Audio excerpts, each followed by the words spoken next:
கேழல் நேர்களுக்கு வணக்கம். வழக்கமா கேழல்ல மாந்திரிகம், ஆன்மீகம் இது தொடர்பாகத்தான் நம்ம பேசிட்டு வரோம். ஆனா இன்னைக்கு ஷோல 2026 சட்டமன்ற தேர்தல் களம் எப்படி இருக்கும் அப்படின்னு தான் நம்ம பேச இருக்கின்றோம்.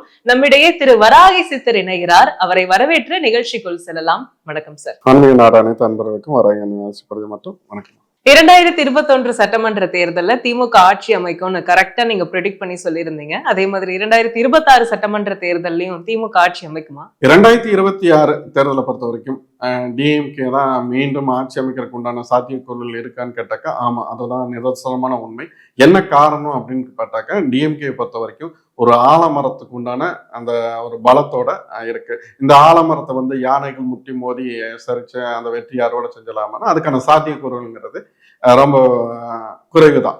என்ன காரணம் அப்படின்னா இவங்களோட டிஎம்கேவோட அந்த ஒரு கூட்டணியும் சரி, டிஎம்கேவோட பலமும் சரி அந்த அளவுக்கு இருக்கு. அவங்கள சுத்தி இருக்கிற கூட்டணியும் அவ்வளவு பலமா இருக்கிறதுனால 2026ங்கிறது அவர்களுக்கு கண்டிப்பா ஒரு மறுபடியும் மீண்டும் ஆட்சி அமைக்கிறதுக்கு உண்டான இந்த சமிக்கைகள் உண்டான எதிர்காலத்துக்கு உண்டான அந்த சமிக்கைகள்லாம் எல்லாமே இருக்கு. 2026 பொறுத்த வரைக்கும் அவர்கள் மெனக்கெட்டாக்க இன்னும் கொஞ்சம் முனைப்புடன் இருந்தாங்க, சாமானியனோட துயரையும் துடைத்தார்கள் என்றால் 2026ங்கிறது கண்டிப்பா அவர்களுக்கு ஆட்சி அமைக்கிறதுக்கு உண்டான சாதகமான சூழ்நிலை தான் நிலவரம். திமுக கூட்டணி அப்படியே தொடருமா இல்ல ஒன்னு ரெண்டு கட்சிகள் அதுல இருந்து விலகுமா சார்? இப்போ டிஎம்கே கூட்டணியை பொறுத்த வரைக்கும் நம்ம ஏற்கனவே நம்ம குறிப்பிட்டோம். இப்ப ஒரு 6 மாதத்துக்கு முன்னாடி நம்ம என்ன கூறியிருந்தோம்னா டிஎம்கே கூட்டணியில இருந்து 2 பெருங்கட்சிகள் வெளியே வரும்னு சொல்லியிருந்தோம், ஆணித்தரமா சொல்லியிருந்தோம். அதுக்குண்டான சண்டை சச்சரவுகளும் ஆல்ரெடி நம்ம ஆரம்பமாயிடுச்சு.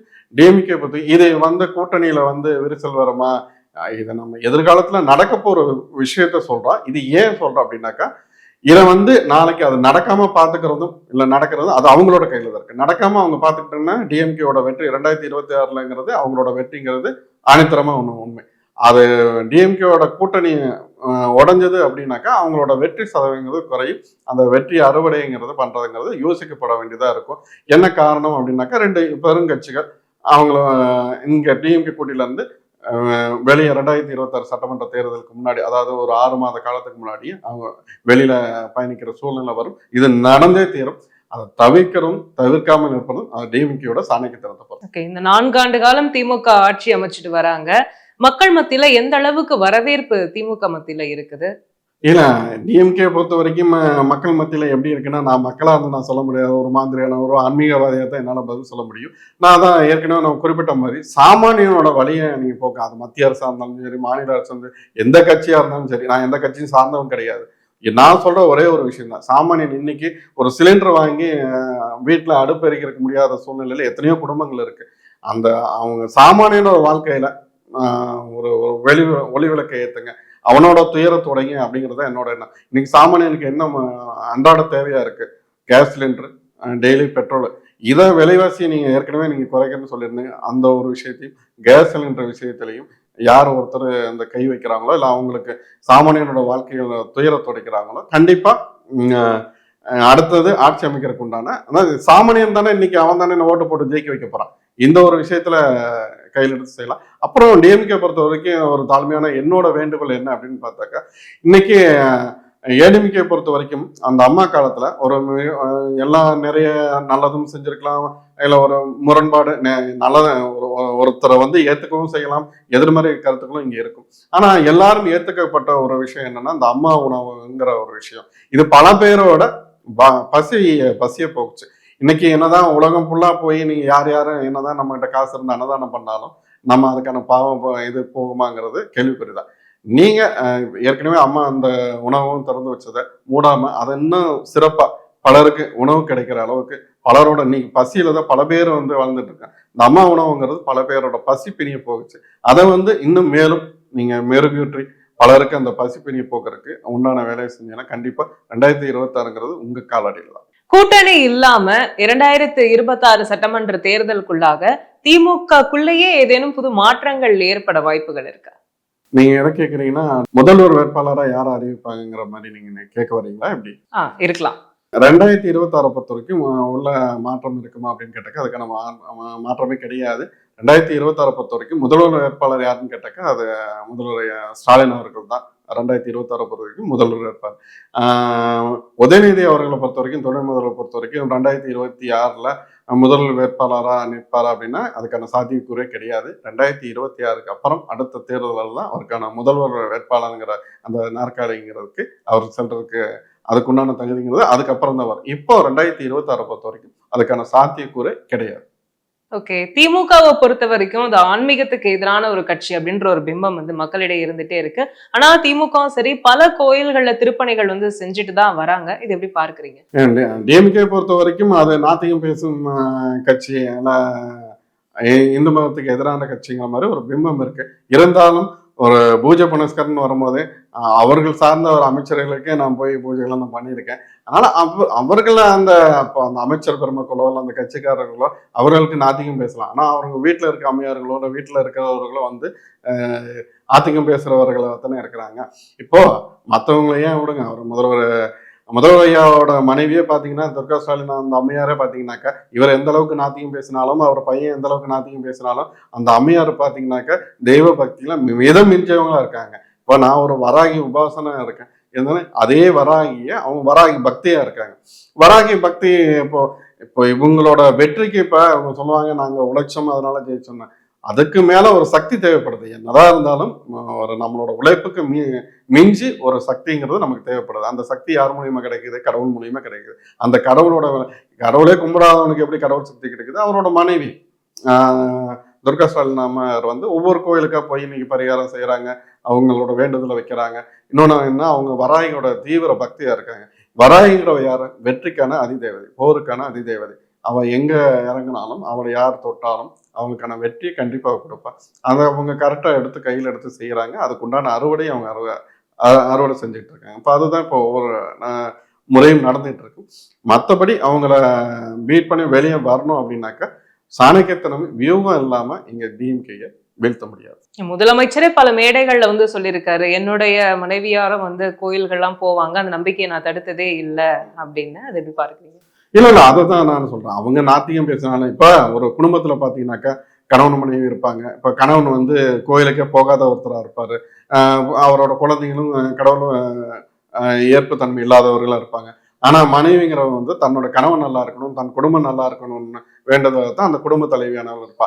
அவளோட எண்ணம் அதை நோக்கியே தான் இருக்கும். அவ அந்த குடும்பத்துக்காக வேண்டும் போது இல்லை ஒரு தெய்வத்திட்ட வேண்டும் போது தான் நல்லா இருக்கணும்னு நினைப்பா. தன் கணவன் நல்லா இருக்கணும், தன் குடும்பம் நல்லா இருக்கணும் தான், தன்னை சுற்றி இருக்கிறவர்கள் நல்லா இருக்கணும் தான்.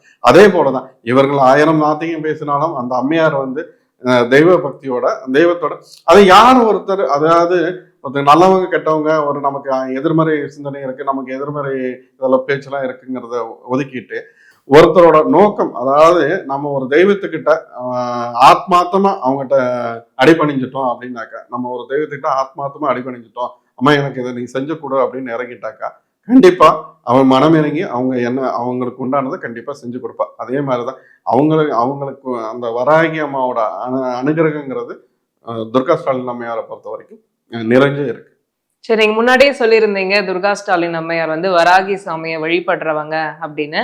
அவங்களுக்கான பரிகாரமா நீங்க என்ன சொல்ல விரும்புறீங்க? அடுத்த ஆட்சி கட்டல திமுக தான் வரணும் அப்படின்னா என்னென்ன பரிகாரத்தை மேற்கொண்டா சரியா இருக்கும்?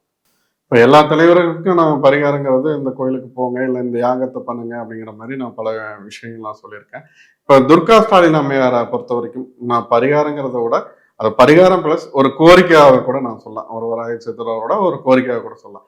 என்ன அப்படின்னு பார்த்தாக்கா, அதான் நான் ஏற்கனவே சொன்னேன், அவங்க வராகியோட பக்தை. அது போக வெற்றிக்கான அதிதேவதை யாருன்னு பார்த்தாக்கா இங்க வராகி தான்.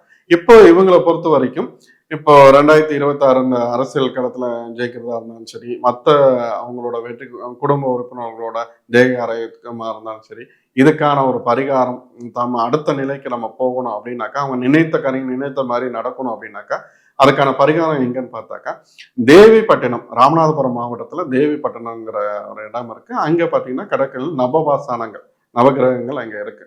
இப்போ அங்க போய் புனித நீராடிட்டு, நான் இன்னொரு என்னன்னா அங்க போய் புனித நீராடிட்டு நீங்க வரணும் அப்படிங்கிறது என்னோட இது. அங்க இன்னொரு என்ன பிரச்சனை இருக்குன்னா, அந்த கடற்கரைங்க அது ஒரு ரொம்ப இன்னைக்கு நேத்து கிடையாது, ராமாயண காலத்துல இருந்து அது பேசும்பட பொருளா இருக்கிற ஒரு கடற்கரை. என்னன்னா பல பேரோட இன்னல்களை தீர்த்தது, பரிகாரத்துக்கு உண்டான முக்கியமான ஸ்தலம். ஸ்ரீராமச்சந்திரனோட தோஷம் போக்கிய ஸ்தலம் எதுன்னு கேட்டாக்கா தேவிப்பட்டினம் கடற்கரை தான். அங்க இருக்க நவபாஷாணங்கள்ல நீங்க பாத்தீங்கன்னா எங்கேயுமே கிடையாது. இப்போ நம்ம பழனி முருகனுக்கு அப்புறம் அங்கே பார்த்தீங்கன்னா நவகிரகங்களுக்கு பார்த்தீங்கன்னா நவபாசனத்தான சிலை பார்த்தீங்கன்னா அந்த கடற்கரைக்குள்ள கடலுக்குள்ளேயே இருக்கும். அங்கே போய் நம்ம அதாவது யார் என்ன ஊழ்வினையால் பாதிக்கப்பட்டிருந்தாலும் அங்கே போய் கடல்ல நீராடிட்டு அந்த நவகிரகங்களை சுற்றி வந்தாக்கா அவங்கள பிடித்த பிணி பீடை தரித்திரம் இதெல்லாம் போகுங்கிறது ஐகம்.